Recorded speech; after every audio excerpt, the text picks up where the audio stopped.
प्रश्न नंबर 2 कहता है किसी समांतर श्रेणी का 8वां पद -23 है।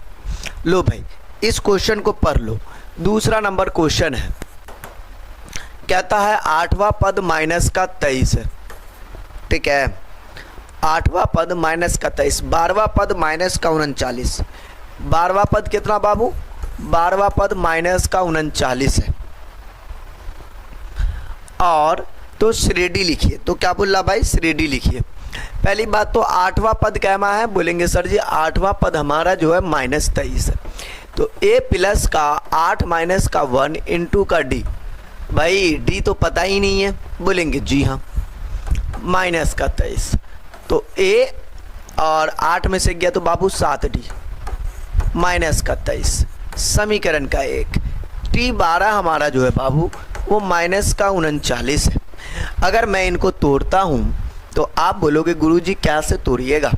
तो a प्लस का n के जगह पे 12 माइनस 1 इंटू का d 12 है ना, तो n के जगह पे क्या आ जाएगा? 12 आ जाएगा। नहीं, माइनस का 39। सिमिलरली क्या होता है? tn का फॉर्मूला नहीं होता, tn बराबर a प्लस का n माइनस 1 इंटू का d। तो अगर कोई n के जगह पे 12 डालेगा तो क्या लिखेंगे? n के जगह पे 12 आ जाएगा।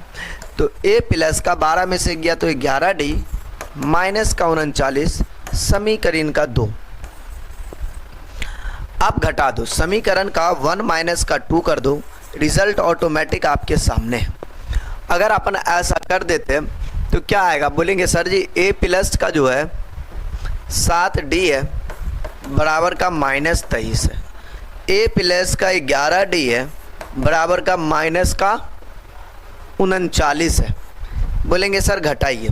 घटाओ घटाओ, ये घटाओ है तो जोड़, ये गया 7 4 11 माइनस का 4d, ये प्लस का 39 है तो 9 में से 3 गया तो 6, 3 में से 2 गया तो 1, 16 माय डियर। ठीक है, हाँ जी। तो आप देखोगे तो ये 4 चौका 16 4 बार में, कुल मिला के जो d का वैल्यू आ गया बाबू हमारे पास माइनस का 4 आया। देखो ना, कट गया ना, 4 चौकी 16, तो d का वैल्यू -4। बोलेंगे सर अब क्या? देखो अब है कुछ नहीं, a का वैल्यू निकाल लो गुरु। a के वैल्यू के लिए d का वैल्यू तो निकल गया, समीकरण 1 से आ जाओ।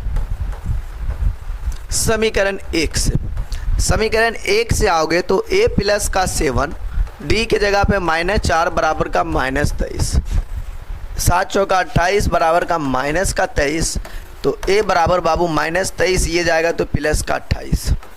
मतलब a का वैल्यू 8 में से 3 गया तो 5 आ जाइए। अगला कंडीशन, इसमें हम इसको क्या करते हैं, आपको जो है ये सब कुछ आने के बाद अकॉर्डिंग टू क्वेश्चंस कहता था भाई कि आपको श्रेणी लिखे।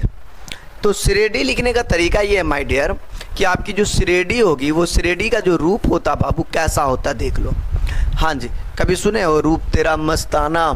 हाँ जी, आइए तो मैं नीचे लिख देता हूँ। ठीक है, नीचे देखना आपके लिए आसान होगा।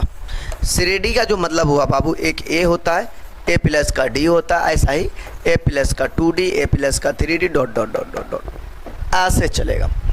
a का वैल्यू तो 5 पता है, 5 प्लस का d का वैल्यू हमको पता था, d का वैल्यू कितना? माइनस का 4 है गुरु। d का वैल्यू कितना बाबू? माइनस का 4 है। तो ये तो आपका 5 रहेगा और d के जगह पे -4, 5 प्लस का 2 d के जगह पे -4 dot dot dot dot dot. कुल मिला के आपको 5 में से 4 जाएगा तो कितना बाबू? 5 में से 4 गया तो 1, 5 4 दूना 8, 5 माइनस का 8 मतलब माइनस का 3 dot dot dot dot. 5 1 minus का 3 आ रहा है,